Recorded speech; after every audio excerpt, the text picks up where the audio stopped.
Yayo's room is filled with plushies, each and every single one haunted by an evil spirit. Inside they rattle and shake as they rip apart the soul of a new spirit, joining the collection, which happens to be the one from the previous episode. It cries and cries and screams and cries as its limbs get ripped and torn and ripped. As to why will be revealed throughout. I have sadly been diagnosed with bitch repellency, a serious and in some cases fatal disease only contracted by extremely broke men, such as myself. This disease indefinitely affects my relationship with any and all bitches, including evil haunted dolls that want to shove their hair down your throat and kill you. Like, hey, how much that wig cost? Like, let me nut up on them braids right quick.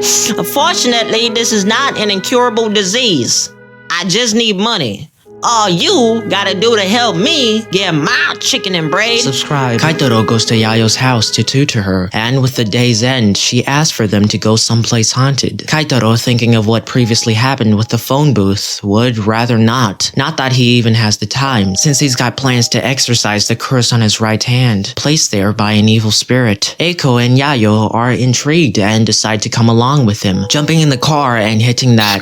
While in the car, letting them come along is a decision he'd come to regret. He thinks of how Iko, so far, no matter what, has always took Yayo's side in wanting to visit dangerous haunted places. That can't just be because of girl code, can it? They're heading to a shrine where Kaitoro will get exorcised, which just so happens to also be run by his grandmother, although it's a few hours drive away. After an overnight trip, they arrive to a shrine stocked with dolls, and Kaitoro's grandmother runs up and douses him in alcohol in efforts of cleansing and purifying him, continuing on to scold him for bringing such a cursed presence to the temple. Taking her attention to Yayo, she accuses her of destroying Jizo statues, telling that because of it, she's got 5 ghosts pissed off and haunting her. Yayo corrects her, saying it's actually 7, revealing that the accusations are true and that she's more spiritually sensitive than Grandma. Kaitoro defends Yayo. As to why, he tells it's because he's been assigned to be her tutor and needs to watch over her.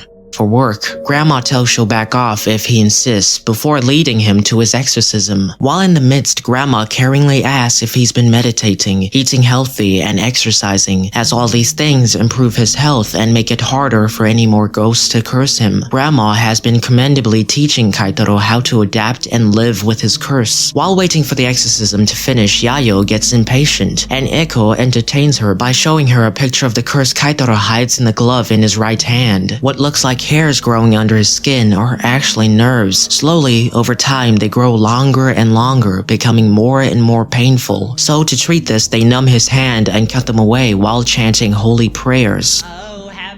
God, you stupid fucktard, all I'm asking for is 1,000 subscribers. Hurry up and do your job, you goddamn fucking piece of shit. Bless me already, motherfucker. Wait, something's off.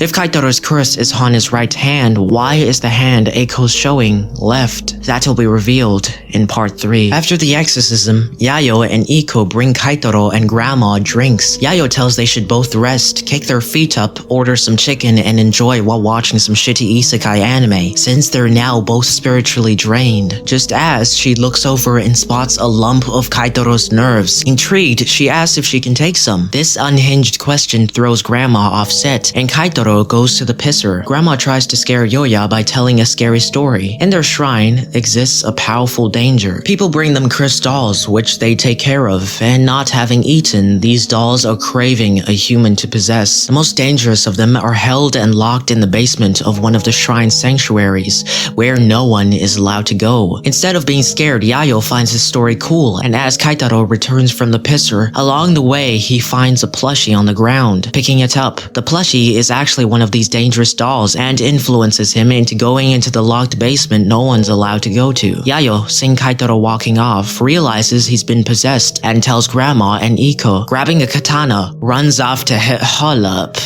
Hey, it's me. Call me IWD, call me I Would, call me Big Daddy Black 69, and hopefully I can call you a subscriber, or a liker, or maybe a commenter, maybe all 3. Consider it.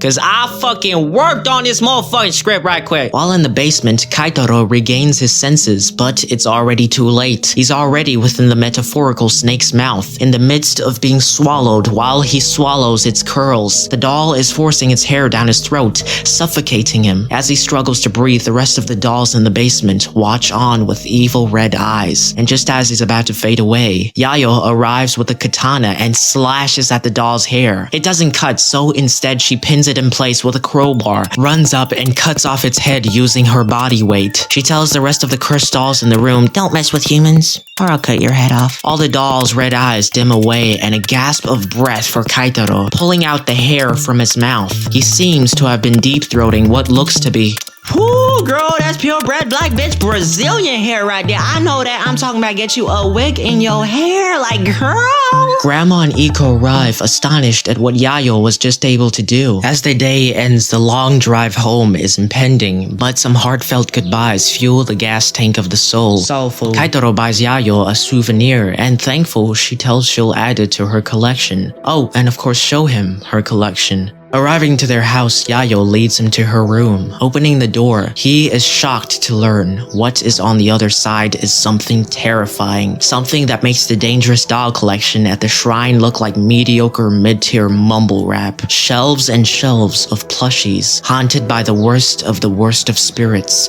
The most dangerous, evil, sinister, and what is Yayo's collection. That's that Kendrick Tyler and Cole type of tier. Kaitaro is frankly shitting himself as Yayo places the doll that almost killed him this morning on her dresser. Not that Grandma let her take it, but it would have been too dangerous to leave while she's in a weakened state. The doll's head itself has been reattached by Yayo using Kaitaro's nerves. This is unnerving. Eko arrives to see Kaitaro on the floor, unintentionally startling him. He tells they need to get away from that room, but Iko can't sense the spirits inside. All she sees is a room full of plushies. She doesn't understand each one of those are high-level spirits. Yayo tells they'll be safe. No one in this household of the Hazuko family will ever be hurt by them. So she asks, Can I please have your fingernails? if you enjoyed this video, comment down below, leave a like, subscribe, and stay woke for part 3. I'll leave the name of the anime in the comments and description, and I'll see you in the next one. My name's IWD Recaps. Peace out.